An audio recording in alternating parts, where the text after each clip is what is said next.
शिव ध्यान में लीन, मंत्र संगीत की धीमी ध्वनि। यह केवल एक प्रेम कथा नहीं, यह तपस्या, विश्वास और बलिदान की ऐसी गाथा है जो सनातन धर्म की आत्मा बन चुकी है। आइए जानते हैं भगवान शिव और माता सती की कहानी। सती का जन्म और शिव भक्ति। हिमालय राज और रानी मेनावती को प्राप्त हुई एक दिव्य कन्या सती। यह केवल एक साधारण कन्या नहीं थी, बल्कि स्वयं आदिशक्ति का अवतार थी। बाल्यकाल से ही सती को भगवान शिव के प्रति गहरा आकर्षण था। उनका मन तप में रमता और हृदय में केवल शिव बसते। उन्होंने बचपन से ही शिव को अपने पति के रूप में स्वीकार कर लिया था।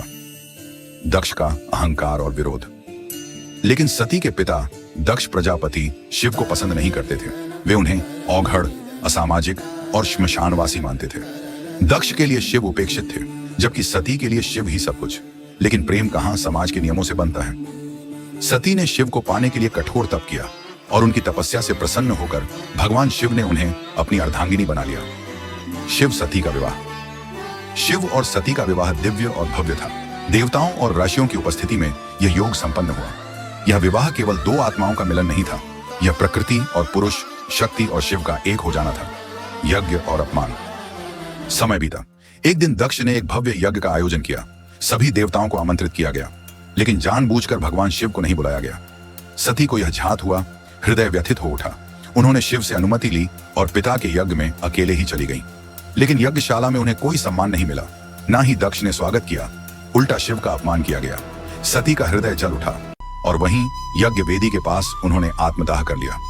जिस शरीर को तूने अपमानित किया, उसे मैं त्यागती हूं, यह कहकर उन्होंने प्राण त्याग दिए। क्षण क्षण शिव का तांडव। सती की मृत्यु का समाचार जब शिव तक पहुंचा तो उन्होंने क्रोध में अपना तीसरा नेत्र खोल दिया। उनके तांडव से सारा ब्रह्मांड कांप उठा। उन्होंने वीरभद्र को उत्पन्न किया, जिसने यज्ञ को विध्वंस कर दिया और दक्ष का सिर काट दिया। शिव शोक में सती के मृत शरीर को कंधे पर उठाकर पूरे ब्रह्मांड में भ्रमण करने लगे। उनके आंसुओं से तांडव और भी विकराल हो गया। तब भगवान विष्णु ने अपने सुदर्शन चक्र से सती के शरीर को खंड खंड किया और जहां जहां अंग गिरे वहां शक्तिपीठ बन गए। विरह और पुनर्जन्म। शिव एक बार फिर हिमालय की गुफाओं में तपस्वी बन गए। लेकिन प्रेम की यह कथा यही नहीं रुकी। सती ने अगले जन्म में पार्वती के रूप में पुनर्जन्म लिया और फिर से शिव को प्राप्त करने के लिए कठोर तपस्या की। और अंततः प्रेम ने फिर एक बार शिव को जीत लिया। भावपूर्ण संगीत के साथ शिव और पार्वती की मूर्ति की छवि।